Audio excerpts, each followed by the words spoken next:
10ാം ക്ലാസ്സിലെ എൻ്റെ പ്രിയപ്പെട്ട കുട്ടികളെ, നമ്മൾ ഇന്ന് കുറച്ച് ക്വസ്റ്റ്യൻ പേപ്പറിൽ വരാൻ സാധ്യതയുള്ള കുറേ ചോദ്യങ്ങളുമായിട്ടാണ് സാറിന്ന് വന്നിരിക്കുന്നത്. ഉപന്യാസം, ആസ്വാദനം, കഥാപാത്ര നിരൂപണം, ഇതൊക്കെ എങ്ങനെ എഴുതാം എന്നുള്ളത് വലിയൊരു വിഷയമാണ് അല്ലേ.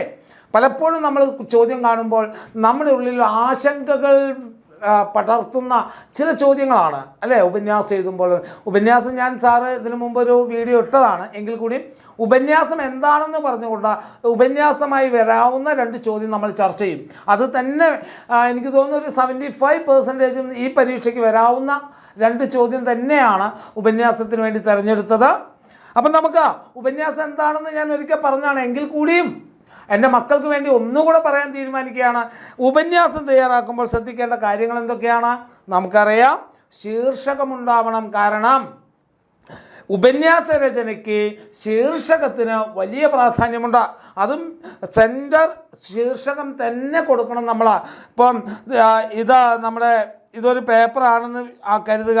അപ്പോൾ അങ്ങനെയാണ് ഇവിടെ തന്നെ നമുക്ക് ശീർഷകം കൊടുക്കാൻ പറ്റണം. മനസ്സിലായ മക്കൾക്ക്? അപ്പോൾ അങ്ങനെയുള്ള ശീർഷകമാണ് വേണ്ടത്. അപ്പോൾ അതിനെയാണ് ശീർഷകം അഥവാ തലക്കെട്ടുണ്ടാവണം. മിക്ക ഉപന്യാസങ്ങൾക്കും ഒരു പ്രത്യേകത എന്താണെന്ന് വെച്ചാൽ ശീർഷകം നിങ്ങൾക്ക് തരും. ഈ ശീർഷകത്തിൽ ഉപന്യാസം തയ്യാറാക്കുക എന്ന് പറഞ്ഞുകൊണ്ടാണ് വരാറ്.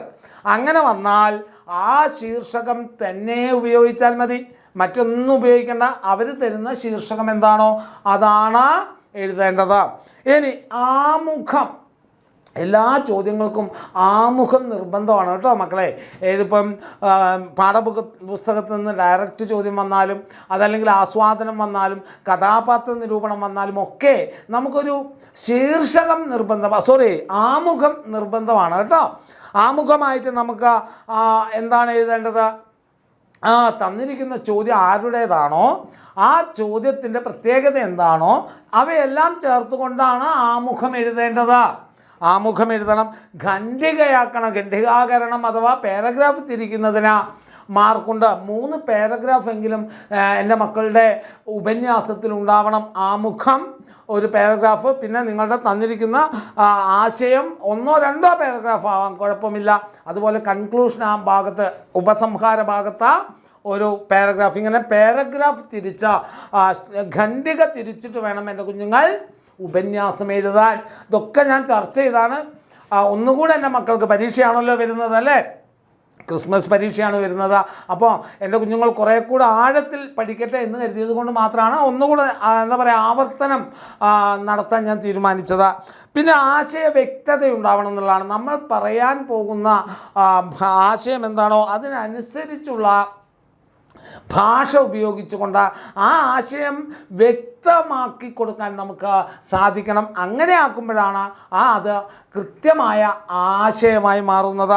ഇനി ഉപസംഹാരം ഉണ്ടാവണം. ഇതാണ് ഉപസംഹാരം, കൺക്ലൂഷൻ. മക്കൾക്കറിയാം. ഇതാണ് ഉപന്യാസം എഴുതുമ്പോൾ നമ്മൾ ശ്രദ്ധിക്കേണ്ട 5 പോയിൻ്റ്. ഈ 5 പോയിൻ്റ് എൻ്റെ മക്കൾ മനസ്സിൽ കരുതി വെക്കണം. കാരണം ഇത് ഇന്ന് മാത്രമോ അല്ലെങ്കിൽ ഈ പരീക്ഷയ്ക്ക് മാത്രമോ ഉള്ളതല്ല.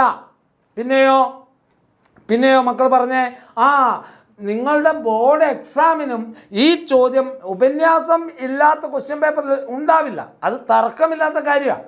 അപ്പോൾ അങ്ങനെ വരുമ്പോൾ ഇത് പഠിച്ചു വെച്ചാൽ, ഈ ഫോർമാറ്റ് നിങ്ങൾ പഠിച്ചു വെച്ചാൽ കൃത്യമായിട്ട് നിങ്ങൾക്ക് ആധികാരികമായി, അല്ലെങ്കിൽ ഒഫീഷ്യലി നിങ്ങൾക്ക് എല്ലാവിധ മാനദണ്ഡങ്ങളും പാലിച്ചുകൊണ്ട് നിങ്ങൾക്കൊരു ഉപന്യാസം എഴുതാൻ സാധിക്കും. അത് തന്നെയാണ് നമ്മൾ ആഗ്രഹിക്കുന്നതും.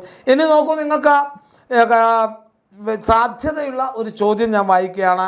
ചിലപ്പോൾ കടലാസ് പൊതികൾ കിടക്കുന്നത് കാണാം. അകത്തെന്തെങ്കിലും കാണുമെന്ന് കരുതി തുറന്നു നോക്കുമ്പോഴാണ് മനുഷ്യ മലമാണെന്ന് മനസ്സിലാവുക. അക്കർമാശി എന്താണെന്ന് എൻ്റെ കുഞ്ഞുങ്ങൾക്കറിയാം, നമ്മൾ എടുത്തതാണ്. ശരൺകുമാർ ലിംബാളെ എന്ന മഹാരാഷ്ട്ര സ്വദേശിയുടെ അല്ലെങ്കിൽ മറാത്തി ആത്മകഥയാണ് അക്കർമാശി എന്ന് പറയുന്നത്. അക്കർമാശി എന്ന് പറയുന്ന ഭാഗത്തിൻ്റെ ആ നോവലിലെ ഒരു ഭാഗമാണ് നമുക്ക് പഠിക്കാനുണ്ടായിരുന്ന അക്കർമാശി. അർദ്ധജാതി എന്നാണ് പേര്. ഇതിൻ്റെ അർത്ഥം എന്ന് നിങ്ങൾക്കറിയാം. കുട്ടിക്കാലത്ത് മുത്തശ്ശിയുടെയും കുമാർ മാമയോടൊപ്പമുള്ള ജീവിതം, ചുങ്കിയിൽ നിന്നും ചബൽഗാവിലേക്ക് പോയപ്പോൾ ഉണ്ടായ അദ്ദേഹത്തിൻ്റെ ജീവിതത്തിൽ വന്ന മാറ്റം, വീട്ടിൽ പോയിട്ട് ചുങ്കിയിലെ സ്കൂൾ എന്ന് പറയുന്നത് വീട്ടിൽ നിന്ന് സ്കൂളിലേക്ക് പോകുന്നതായിരുന്നെങ്കിൽ ചബൽഗാവിലേക്ക് എത്തിയപ്പോൾ ബോർഡിംഗ് സ്കൂളായി മാറി, ഹോസ്റ്റലിൽ നിന്നാണ് പഠിച്ചത്. അങ്ങനെയുള്ള കാര്യങ്ങൾ. അതുപോലെ താനും തൻ്റെ മുത്തശ്ശിയും ചവറ് പെറുക്കാൻ പോയത്, ആ ചവറ് പെറുക്കാൻ പോയ സമയത്തുണ്ടായ അനുഭവങ്ങൾ, അല്ലേ, ആ അനുഭവങ്ങളിലൊന്നാണിത്. കടലാസ് പൊതി കാണുമ്പോൾ തുറന്നു നോക്കുമ്പോൾ അതിൽ മനുഷ്യ മലമായിരിക്കും ഉണ്ടാവുക. പിന്നെയോ നല്ല കടലാസ് കണ്ടാൽ വായിക്കാൻ എനിക്ക് താല്പര്യമാണ്. മുട്ടായി കടലാസുകൾ കാണുമ്പോൾ തൻ്റെ വായിൽ വെള്ളമൂറും. അങ്ങനെയുള്ള ഒരു ദളിതൻ്റെ ജീവിതത്തിൻ്റെ എല്ലാ സങ്കീർണതകളും വരച്ചു കാണിച്ച ഒരു പാഠഭാഗമാണ് അക്രമാശി എന്ന് പറയുന്നത്. എന്നാൽ അതിനേക്കാൾ ഉപരി അക്രമാശിയുടെ എന്ന പാഠത്തിൻ്റെ പ്രധാന പോയിന്റ് എന്ന് പറയുന്നത് എന്തായിരുന്നു? 30 രൂപ വീണ് കിട്ടിയതുമായി ബന്ധപ്പെട്ടുള്ള അദ്ദേഹത്തിൻ്റെ സത്യസന്ധതയായിരുന്നു. ഇതാണ് അക്രമാശി, നിങ്ങൾക്കറിയാം. അതിലൊരു ഭാഗമാണ് ശരൺകുമാർ ലിംബാള പറഞ്ഞിരിക്കുന്നത്. അതിലൊരു ഭാഗമാണ് ആ ചവറ് പെറുക്കാൻ പോകുമ്പോൾ ആ ചവറ് പെറുക്കുന്ന ഭാഗത്തുള്ള ഒരു ഇതാണ്.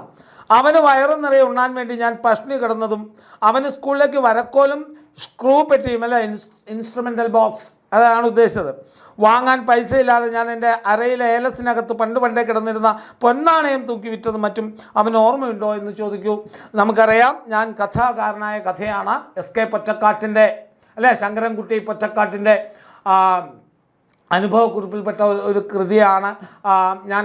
പാഠഭാഗമാണ് ഞാൻ കഥാകാരനായ കഥ. പട്ടിണി കിടന്നും അന്യൻ്റെ വീടുകളിൽ ജോലി ചെയ്തും സ്വന്തം മകനെ വളർത്താനും അവനൊരു ഉദ്യോഗസ്ഥനായി കാണാൻ വേണ്ടി കഷ്ടപ്പെട്ടൊരമ്മ. എന്നാൽ ആ അമ്മയുടെ വാർദ്ധക്യത്തിൽ ആ മകൻ അവരെ തിരിഞ്ഞു നോക്കാതെ ഓഫീസിൽ താൻ കൂടെ ജോലി ചെയ്യുന്ന ഒരു പെൺകുട്ടിയുമായി അനുരക്തനാവുകയും പ്രണയത്തിലാവുകയും വിവാഹം കഴിക്കുകയും ആ അമ്മയെ മറന്നു പോവുകയും ചെയ്ത ആ മകൻ്റെ മനസ്സിലാക്കാൻ വേണ്ടി പൊറ്റക്കാട്ട് വീട്ടിലേക്ക് വരികയും അദ്ദേഹത്തെ കൊണ്ട്, സ്കൂൾ കുട്ടിയായിരുന്ന SKയെ കൊണ്ട് എന്ത് ചെയ്യിക്കുന്നു, കത്തുകൾ എഴുതിക്കുകയും ചെയ്തു. ആ കത്തുകൾ കണ്ട് മനസ്സിലാക്കിയ മകൻ അമ്മയ്ക്ക് ആദ്യം പണം അയച്ചു കൊടുക്കുന്നു, പിന്നീട് അമ്മയെ വന്ന് കാണുന്നു. അങ്ങനെയുള്ള ആ ഭാഗമാണ്, അല്ലേ, ആ ഭാഗത്താണ് ഈ ഭാഗം വന്നിരിക്കുന്നത്. ഇനി ആ ചരടുകളെല്ലാം കെട്ടുമിടഞ്ഞ് ആ കെട്ടുകളിൽ കുടുങ്ങിക്കിടന്ന് എൻ്റെ ജീവിതം പഠിയുന്നു ആത്മാവിൻ്റെ വെളിപാടുകൾ. തീർച്ചയായിട്ടും ഇത് പറഞ്ഞ കൂട്ടത്തിൽ എൻ്റെ മക്കളോട് ഒരു കാര്യം പറയാം. ശീർഷകത്തിൻ്റെ ഔചിത്യം ചോദിച്ചാൽ ഏറ്റവും സാധ്യതയുള്ള ഒരു ശീർഷകമാണ് ആത്മാവിൻ്റെ വെളിപാടുകൾ, കേട്ടോ. ആത്മാവിൻ്റെ വെളിപാടുകൾ എന്ന ശീർഷകം എന്തുകൊണ്ടാണ് ഏറ്റവും പ്രധാനപ്പെട്ടതാകുന്നത്? എന്തുകൊണ്ടാണ്? ആത്മാവിൻ്റെ വെളിപ്പെടുത്തലുകളാണ്, അല്ലേ.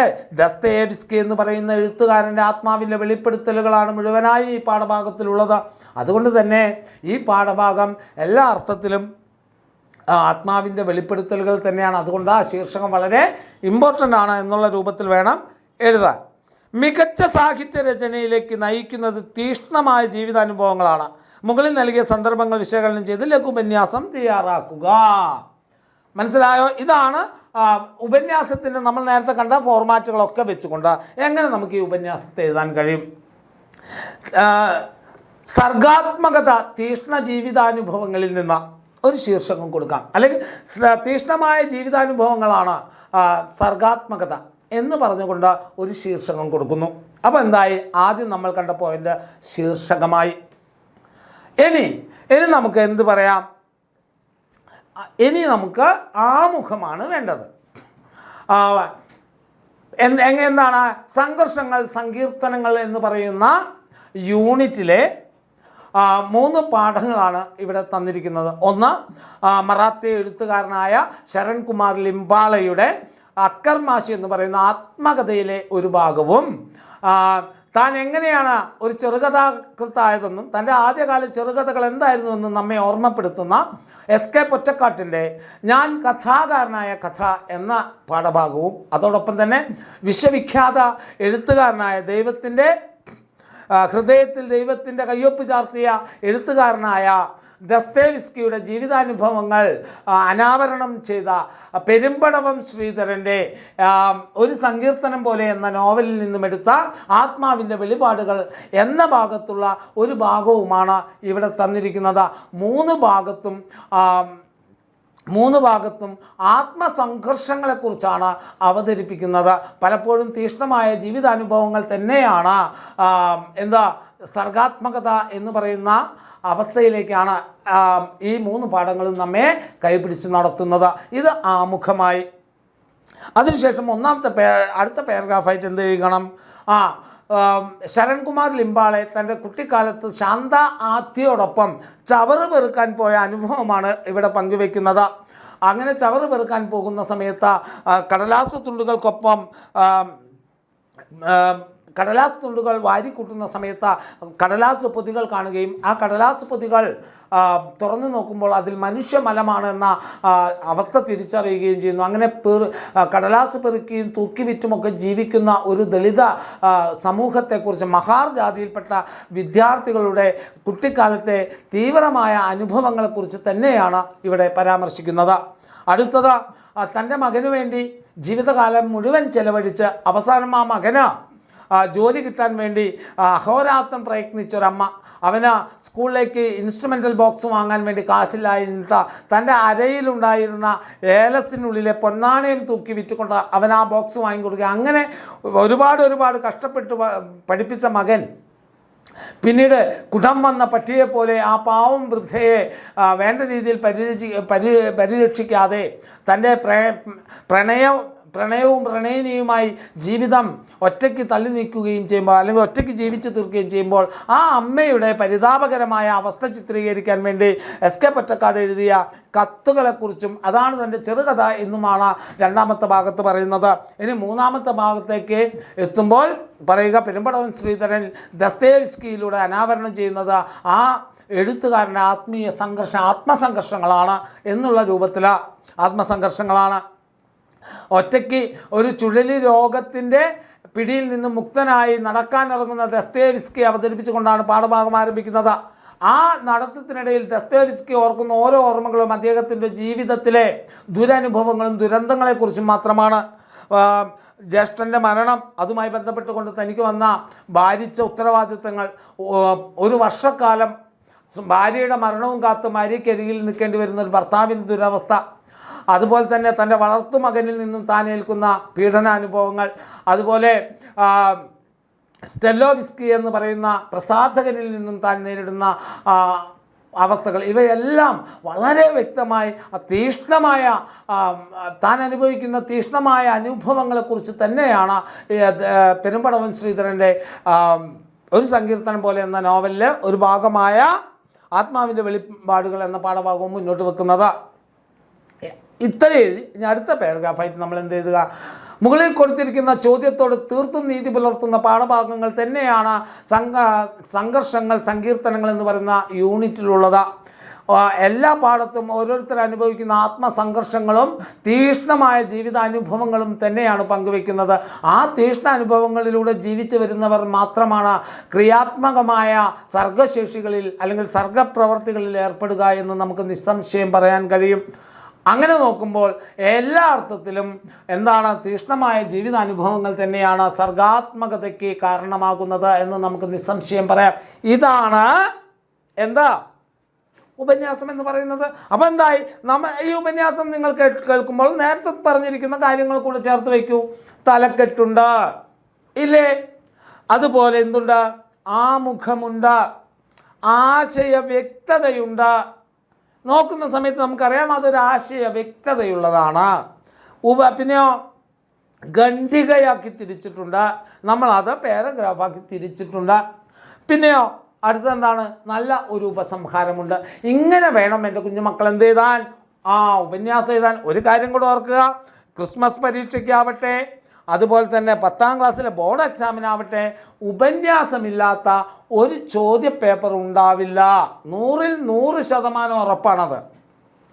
അങ്ങനെ വരുമ്പോൾ എൻ്റെ കുഞ്ഞുമക്കൾക്ക് 6 മാർക്ക് സുഖകരമായി വാങ്ങാൻ ഈ ഒരൊറ്റ ചോദ്യം, ഈ ഒരു ഫോർമാറ്റും മാത്രം പഠിച്ചാൽ മതി എന്നുള്ളത് കൂടെ നമുക്ക് നോക്കാം. നമുക്ക് ഇനി ഒരു ഉപന്യാസം കൂടെ ഓർത്ത് നോക്കാം, അല്ലെ? ഒരു ഉപന്യാസം കൂടെ നമുക്ക് എന്ത് ചെയ്യാം, ഒരു ഉപന്യാസം കൂടെ എങ്ങനെ എഴുതണം എന്നുള്ളത് നോക്കാം. എന്നിട്ട് നമുക്ക് എന്ത് ചെയ്യാം, ഉപന്യാസത്തിൽ അതും കൂടെ ആകുമ്പോൾ നിങ്ങൾക്ക് എന്തായി, കൃത്യമായ ധാരണയായി എന്ത് ചെയ്യണം എന്നുള്ളത്. ജാതിരഹിതവും വർഗരഹിതവുമായ ഒരു സമൂഹം കെട്ടിപ്പടുക്കുവാനാണ് ശ്രീനാരായണ ഗുരു അഭിലഷിച്ചത്. നിങ്ങൾക്കറിയാം ശ്രീനാരായണ ഗുരു എന്ന പാഠഭാഗം. ഗുരുവിൻ്റെ സന്ദേശം ഇന്ന് അത്യധികം ആവശ്യമായിരിക്കുന്നു. ജവഹർലാൽ നെഹ്റു. ശ്രീനാരായണ ഗുരു വിപ്ലവകാരിയായ യോഗിയാണ്.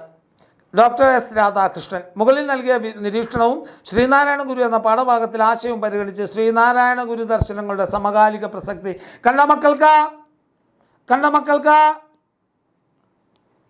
എന്ന വിഷയത്തിൽ ഉപന്യാസം തയ്യാറാക്കുക. അങ്ങനെ വന്നപ്പോൾ എന്തായി? ശീർഷകം നിങ്ങൾക്ക് ക്വസ്റ്റ്യൻ പേപ്പറിൽ തന്നെ കിട്ടി. വേറെ ഒന്നും എഴുതണ്ട. ശ്രീനാരായണ ദർശനങ്ങളുടെ സമകാലിക പ്രസക്തി, അതാണ് നിങ്ങളുടെ ശീർഷകം എന്ന് പറയുന്നത്. മറ്റൊന്നും തേടിപ്പോണ്ട. ശീർഷകത്തിന് തേടി വേറെ ചിന്തിക്കാനോ ആലോചിക്കാനോ ഒന്നും പോണ്ട. അങ്ങനെ വരുമ്പോൾ ഇന്ന വിഷയത്തിൽ എന്ന് പറഞ്ഞുകൊണ്ട് ഉപന്യാസം എഴുതാൻ തന്നാൽ ആ തന്നിരിക്കുന്നത് തന്നെ നിങ്ങൾക്ക് എന്താക്കി മാറ്റാം? ശീർഷകമാക്കി മാറ്റാം. അപ്പോൾ അങ്ങനെയാണ് ആ ശീർഷകം. അപ്പം നമ്മൾ എഴുതേണ്ടത് എന്താണ്? ശ്രീനാരായണ ദർശനങ്ങളുടെ സമകാലിക പ്രസക്തി. അപ്പം നമ്മൾ നേരത്തെ കണ്ട ഫോർമാറ്റ് എങ്ങനെയായിരുന്നു? തലക്കെട്ടാണ് ആദ്യം വരേണ്ടത്. അപ്പോൾ അത് അവിടെ തന്നെയുണ്ട്. ഇനി നമുക്ക് ശ്രീനാരായണ ഗുരുവിൻ്റെ ആശയങ്ങളെക്കുറിച്ച് ഓരോ പാഠത്തിൻ്റെ ആശയം കൃത്യമായി എൻ്റെ മക്കളുടെ മനസ്സിലുണ്ടാവണം എന്നുള്ളത് കൂടി നിങ്ങൾ ഓർത്ത് വെക്കണം. എന്താണ്? ഗ്രന്ഥങ്ങൾക്ക് എന്ന പോലെ മഹാന്മാരുടെ ജീവിതത്തിനും കാലോചിതമായ മാറ്റങ്ങൾ അനിവാര്യമാണ്. അല്ലെങ്കിൽ കാലോചിതമായി അവരെ വീണ്ടും പഠിക്കുക, ഒരു പുനർവായന നിർബന്ധമാണ് എന്നതുകൊണ്ടാണ് ഇവിടെ ശ്രീനാരായണ ഗുരുവിനെ പഠിക്കാൻ നമ്മൾ തീരുമാനിക്കുന്നത് പറഞ്ഞുകൊണ്ടാണ് കുറ്റിപ്പുഴ ആദ്യമേ അത് തുടങ്ങുന്നത്. അതിനുശേഷം കേരളത്തിൻ്റെ നവോത്ഥാനം എന്ന് പറയുമ്പോൾ എന്താണ്? കേരളത്തിൻ്റെ നവോത്ഥാനത്തിന് ഒഴിച്ചുകൂടാൻ, പുതിയൊരു ഉണർവിലേക്ക് നമ്മുടെ കേരളം മുന്നോട്ട് പോയിട്ടുണ്ടെങ്കിൽ അതിൽ ഒഴിച്ചുകൂടാൻ കഴിയാത്ത ഒരു വസ്തുതയായിരുന്നു എന്ത്? അധകൃതരായ ജനങ്ങളെ ഉയർത്തിക്കൊണ്ടുവരുന്ന പദ്ധതി, അധകൃത വർഗോദ്ധാരണം എന്ന് പറയുന്നത് അല്ലേ? അത് ചട്ടമ്പി സ്വാമികളും സ്വാമി വിവേകാനന്ദനും തുടങ്ങിയ ദയാനന്ദ സരസ്വതികളൊക്കെ ഈ ഒരു കാര്യത്തിന് വേണ്ടി തന്നെയാണ് അധകൃതരായ ജനങ്ങളെ ഉയർത്തിക്കൊണ്ടുവരിക എന്ന ലക്ഷ്യം വെച്ചുകൊണ്ട് തന്നെയാണ് പ്രവർത്തിച്ചതെങ്കിലും ശ്രീനാരായണ ഗുരുവിനെ അവരിൽ നിന്ന് വ്യത്യസ്തരാക്കുന്ന എന്താണ്? തൻ്റെ കർമ്മശക്തിയും തൻ്റെ ജ്ഞാനശക്തിയും തപശക്തിയും എല്ലാം സമൂഹത്തിന് ഉന്നമനത്തിന് വേണ്ടി മാത്രം ഉപയോഗിച്ചുകൊണ്ട് അദ്ദേഹം ഒരു കർമ്മയോഗിയായി മാറി. അതല്ലേ പ്രത്യേകത? കർമ്മയോഗിയായി അദ്ദേഹം മാറി. ഇനിയോ ജാതി പിശാചിനെ അദ്ദേഹം ഉച്ചാടനം ചെയ്തു എന്നാണ് പറയുന്നത്. ജാതി പിശാചിനെ ഉച്ചാടനം ചെയ്യുക മാത്രമല്ല, മനുഷ്യനൊരു മതമേ ഉള്ളൂ, അത് മനുഷ്യത്വമാണെന്ന് നമ്മെ പഠിപ്പിച്ച ഗുരു കൂടിയാണ് ശ്രീനാരായണ ഗുരു എന്ന് പറയുന്നത്. അദ്ദേഹം ഏതോ ഒരു ജനവിഭാഗത്തിന് വേണ്ടി മാത്രമാണ് പ്രയത്നിച്ചത് എന്ന് ചിലർ വിമർശനം പറയാറുണ്ട്. എന്നാൽ അതിന് കാരണം എന്താണ്? അദ്ദേഹം ആ കാലഘട്ടത്തിൽ ഏറ്റവും പിന്നോക്കം നിന്നിരുന്നൊരു സമുദായമായിരുന്നു അവരെ പടിപടിയായി ഉയർത്തിക്കൊണ്ടുവന്നു. ആദ്യം ആരാധനയിലേക്കും പിന്നീട് വിദ്യാഭ്യാസത്തിലേക്കും പിന്നീട് വ്യവസായത്തിലേക്കും അവരുടെ ശ്രദ്ധ തിരിച്ചു വിട്ടുകൊണ്ട് കാര്യപ്രാപ്തിയുള്ളൊരു ജനസമൂഹമായി അവരെ ഉയർത്തിക്കൊണ്ടുവരികയായിരുന്നു അദ്ദേഹം ചെയ്തത്. ഇനി ശ്രീനാരായണ ഗുരുവിൻ്റെ ഏകലോക സങ്കല്പം എന്ന് പറയുന്നത് ഇന്ന് തന്നെ ലോകമെമ്പാടും അംഗീകരിച്ചാണ്. എല്ലാവരും തൻ്റെ മതമാകുന്ന പുഴയുടെ ആഴവും നീളവും പരിശോധിച്ചപ്പോൾ ശ്രീനാരായണ ഗുരു എന്താണ് ചെയ്തത്? എല്ലാ മതങ്ങളും ഒന്നായി ചേരുന്ന ഒരു കടലുണ്ട്, ആ കടലിൻ്റെ ആഴവും നീളവും പരിശോധിക്കുകയായിരുന്നു. അത് തന്നെയാണ് അദ്ദേഹം പറഞ്ഞ ഒരു ശ്ലോകമുണ്ട്. ജാതിയെക്കുറിച്ചുള്ള ഒരു ശ്ലോകം നിങ്ങൾക്കറിയാം അല്ലേ? പല മതസാരവും ഏകമെന്ന ഉലകിൽ എന്താണ്? ആനയിൽ അന്തർ എന്ന പോലെ എന്ന് പറയുന്ന ഒരു ശ്ലോകമുണ്ട് അല്ലേ? ആന എന്ന ഒന്നിനെ അന്തരായ പലരും പല രീതിയിൽ വിശകലനം ചെയ്തതുപോലെ എല്ലാ മതങ്ങളുടെ സാരവും ഒന്നാണ് എന്ന സത്യം തിരിച്ചറിയാതെ പല യുക്തികൾ പറയുന്ന വിഡ്ഢികളെ നിങ്ങൾ കരുതിയിരിക്കുക എന്ന് പറഞ്ഞതിൽ നിന്നും പല മതസാരവും ഏകം, എല്ലാ മതങ്ങളുടെയും സാരം ഏകമാണ് എന്ന് പറഞ്ഞ് അദ്ദേഹത്തിൻ്റെ ആശയങ്ങൾ ഇങ്ങനെ നമ്മൾ മനസ്സിലുണ്ടാകണം. എങ്കിലേ ഉപന്യാസം എഴുതാൻ നമുക്ക് കഴിയും. അവസാനം അദ്ദേഹം പറഞ്ഞ് ഒരു പട്ടിക്ക് അതിൻ്റെ ജാതി പോലും തിരിച്ചറിയാൻ കഴിയുന്നു എന്നുള്ള യാഥാർത്ഥ്യം അത്ര പോലും മനുഷ്യന് കഴിയുന്നില്ല എന്ന് പറഞ്ഞ കാര്യങ്ങളൊക്കെ ഓർത്ത് വെച്ചുകൊണ്ട് നമുക്കിതിനെ എങ്ങനെ എഴുതാം? ആദ്യത്തെ ഇൻട്രൊഡക്ഷൻ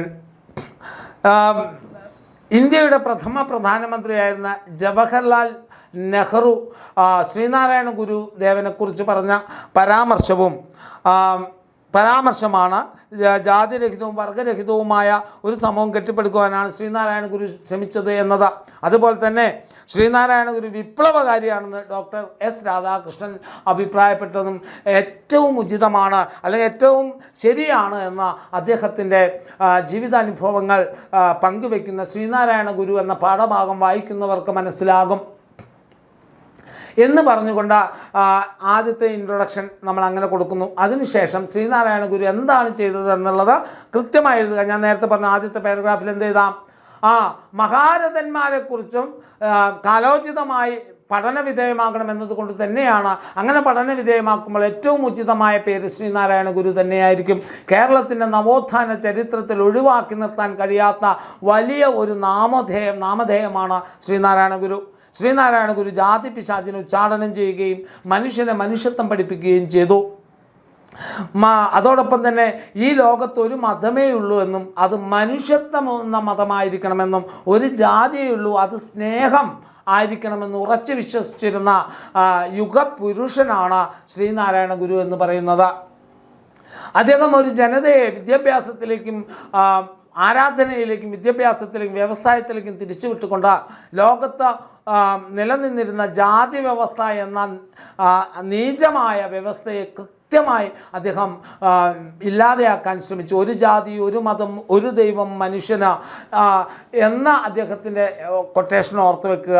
അതോടൊപ്പം തന്നെ ജാതിഭേദം മതദ്വേഷം ഏതുമില്ലാതെ ഏവരും സോദരത്തേണ വാഴുന്ന മാതൃകാ രാജ്യമാണ് എന്ന് അദ്ദേഹം കേരളത്തെക്കുറിച്ച് പറഞ്ഞിട്ടുണ്ട്. ഇവിടെ ജാതിയില്ല, മതമില്ല, എല്ലാവരും മനുഷ്യനാണെന്ന പരിഗണന വെച്ചുകൊണ്ട് ജീവിക്കുന്ന ഒരു ജീവിതത്തെയാണ് ശ്രീനാരായണ ഗുരു മുന്നോട്ട് വെച്ചത്. അതുതന്നെയാണ് പല മതസാരവും ഒന്നാണെന്ന് തിരിച്ചറിയാതെ ആനയെ കണ്ടതുപോലെ പല യുക്തി പറയുന്ന ആളുകളെ കരുതിയിരിക്കണമെന്ന് ശ്രീനാരായണ ഗുരു പറയുന്നിടത്ത് അദ്ദേഹത്തിൻ്റെ ജാതി ചിന്ത എന്താണെന്ന് കൃത്യമായി നമുക്ക് മനസ്സിലാക്കാൻ സാധിക്കും. എല്ലാ പണ്ഡിതന്മാരും അവരവരുടെ മതത്തെക്കുറിച്ച് മാത്രം പഠിച്ചപ്പോൾ എല്ലാ മതങ്ങളും ഒന്നായി ചേരുന്ന ഒരു വിശ്വമതത്തെക്കുറിച്ചാണ് ശ്രീനാരായണ ഗുരു ചിന്തിച്ചത്. ഇങ്ങനെ ശ്രീനാരായണ ഗുരുവിൻ്റെ ആശയങ്ങളും ആദർശങ്ങളും ഒരു നവോത്ഥാന ലോകം കെട്ടിപ്പടുക്കാൻ ആവശ്യമാണ്. അവസാനം പറയുക, ജാതിയുടെയും മതത്തിൻ്റെയും പേരിൽ തമ്മിൽ കലഹിക്കുകയും ഹിംസ ചെയ്യുകയും ചെയ്യുന്ന വർത്തമാനകാലത്ത് ജാതിയുടെ പേരിൽ മാത്രം പ്രണയം